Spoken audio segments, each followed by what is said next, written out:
Hi, dear students.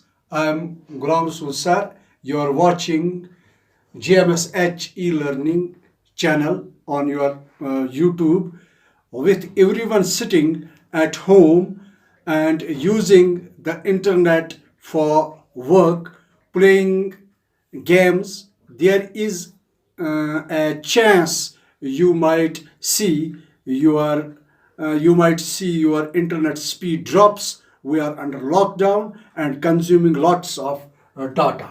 We will start our topic, that is polo, the game of kings. Ladakh polo differs from the current international format in player count as well as duration. Ladakh का पोलो खिलाड़ियों की तादाद और वक्त की मुद्दत जो duration होती है वो दूसरे आलमी या इंटरनेशनल पोलो जो होते हैं उनके डिफर करती है, मुख्तलिफ होता है। वो कैसे, जैसे मैं आपको बताऊंगा कि हमारा यहाँ तो ज़्यादातर खेल क्रिकेट मशहूर है, उसमें तीन किस्म के फॉर्मेट होते हैं। टेस्ट होता है, वनडे होता है और T20 होता है। लेकिन वहाँ 50 ओवर्स का वनडे का गेम खेला जाता है और यहाँ T20 में 20 ओवर्स का खेल खेला जाता है। इसी तरह से as I have said before this lesson that there are two teams of 4 players, but here there are more than 4 players. Probably it should be 6 players.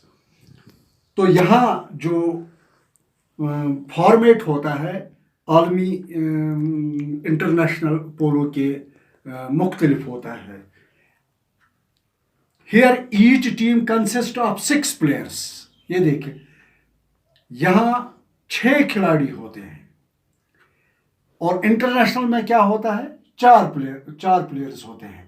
And the game lasts for an hour with a 10 minutes break. और जो game जारी रहती है या खेला जाता है लगभग 1 घंटे तक।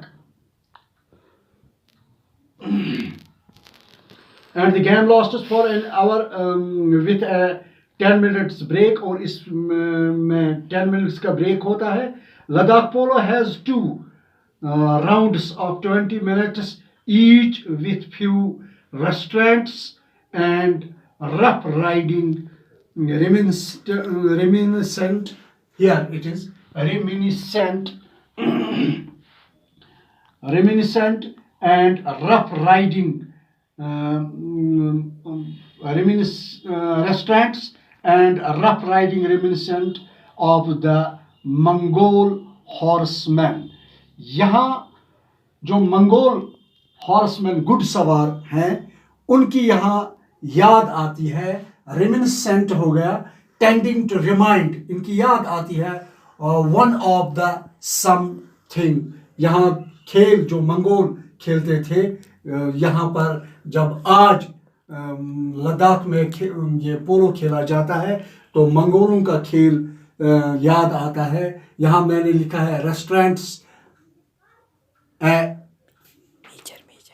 measure that keeps some under control, जिसको हम उर्दू में कहते हैं, जिसको हम उर्दू में पाबंदियां कहते हैं, इसी में होता है। तो 20-20 मिनट के 2 राउंड होते हैं जिसमें बहुत कम पाबंदियां और खतरनाक घुड़सवार भी शामिल होते हैं। ये है इसका। Unlike the system of chakra, unlike हो गया नॉट सिमिलर। ये चक्र क्या है इसमें, one of the period of playing of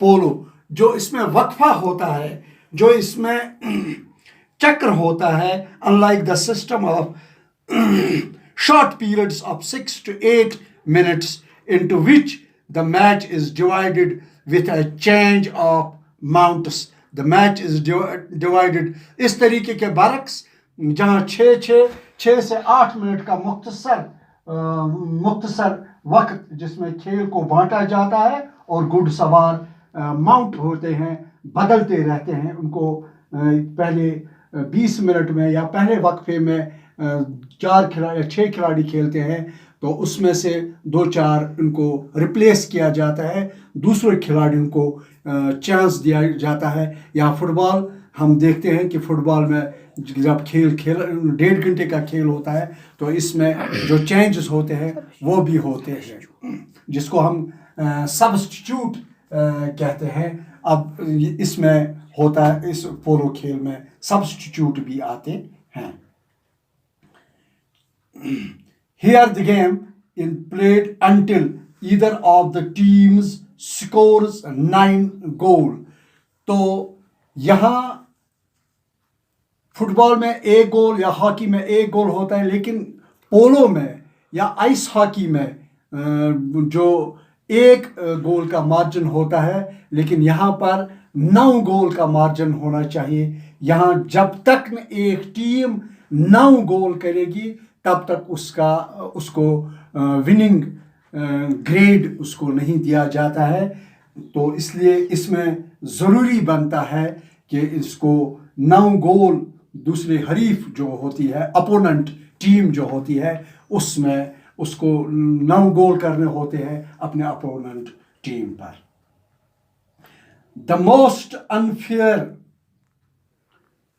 unfamiliar future is after a goal when both the ends change automatically. इसकी सबसे एक अलग खसूसियत होती है कि गोल के बाद दोनों पाले अपने आप को बदल दिए जाते हैं। जैसे जिस एरिया में टीम ए खेलती है उसको चेंज किया जाता है बी साइड की तरफ से, यानी जो जब वक्फा होता है, जब निसफ वक्त खेल का ख़त्म हो जाता है, तो उस एरिया को, उस रीजन को बदलना पड़ता है फील्ड में। उस फील्ड को, जो फील्ड पहले उनको दिया जाता है टॉस जीतने के बाद, अब जब हाफ टाइम हो जाता है, जब निसफ वक्फा होता है, तो उसको अपना साइड छोड़कर दूसरे अपोनेंट साइड की तरफ खेलना पड़ता है और उन अपोनेंट को दूसरे उनकी तरफ से खेलना पड़ता है। ये इस खेल का एक अलग ही रूल होता है। ये वैसे दूसरे खेलों में भी होता है, as it happened in the other games like hockey, like football, but not in cricket, or whether it is rugby or it is rugby union. The scorer gets the privilege to patch up the ball. He goes at a full gallop with the ball and stick until midway point, then throws up the ball and shoots towards the goal with a clean, straight and perfectly controlled shot. जो ये Gallup यहाँ होता है, इस Gallup को हम कहते हैं, here I have written it, the fastest pace of the horse. कितना खतरनाक खेल है ये कि उस जब घुड़सवार जो घोड़े की हॉर्स बैक पर खेलता है, उसको काफ़ी तेज़, काफ़ी स्पीड, हाई स्पीड इसकी होनी चाहिए, ताकि वो अपने अपोनेंट की तरफ से अपने अपोनेंट के गोल पर हावी हो जाए। He goes at a full Gallup, यानी फास्ट उसको विद द बॉल, अपने बाल के साथ जो गेंद ज़मीन पर रोल होती है, जो इसको अपने हाथ में स्टिक होती है, जिसको हम कहते हैं पोलो में उसको मैट कहा जाता है, उसको लेकर वो जाता है अनटिल मिडवे, जब तक वो अपने मिडवे तक पहुंचता है, then throws up the ball, तब वो अपोनेंट जो हरीफ उसका होता है उसके गोल पर हावी हो जाता है, एंड शूट्स, और काफ़ी तेज़ लगाता है, लॉन्ग शॉट इसको लगाकर हियर इट इज़ शूट्स, तो वहाँ उसको शूट करता है towards the goals with clean, straight and perfectly controlled shoot, जब तक कि वो आधे रास्ते के निशान तक नहीं पहुंच जाता, फिर वो तेजी से गोल की तरफ सरपट जिसको हम कहते हैं, या सीधे और पूरी तरह से निशान बांध कर गेंद दूसरे हरीफ खिलाड़ियों के गोल में फेंकता है। तो इसी के साथ I am now I have come to the end of my lesson. Thanks.